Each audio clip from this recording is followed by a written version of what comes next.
on the gender with which they identify.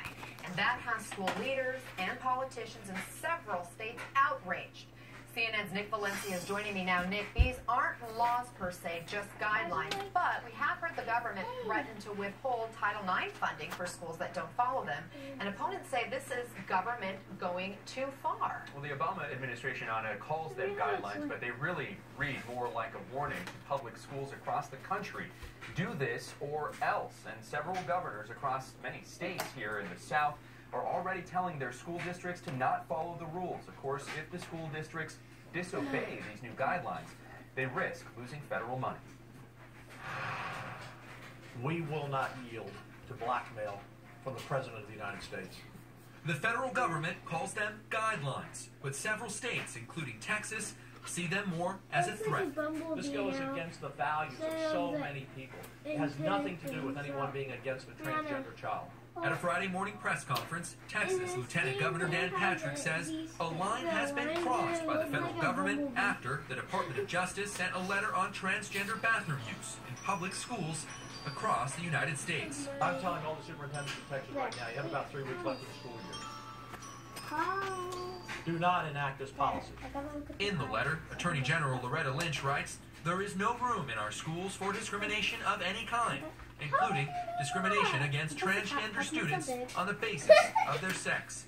Under the guidelines, public schools that receive federal money are obligated to treat students consistent with their gender identity, even if their records indicate a different sex, access sex-segregated facilities consistent with a student's gender identity, and protect a student's privacy related to their transgender status."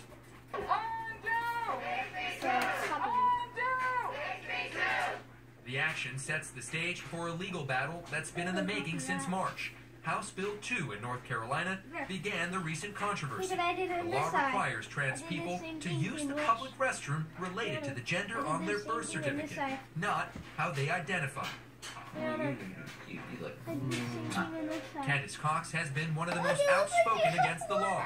She's a transgender woman and has met with the North Carolina governor. The fact that we are not talking about transgender people and who they are, but rather we don't want someone who looks like a man or looks like a woman but identifies as the opposite gender. It lets me know that we're still discriminating on aesthetics. North Carolina and the feds have traded accusations and lawsuits. Some states, including Arkansas and Texas, insist there's been government overreach. The feds say civil rights have been violated. Because this is not just a North Carolina issue. This is now a national issue.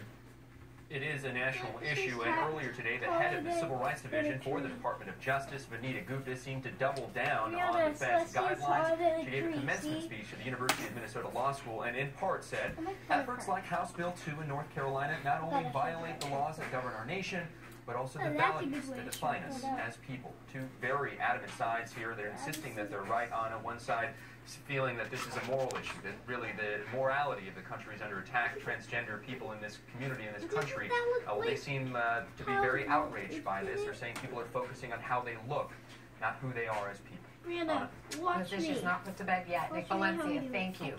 Coming up, taking a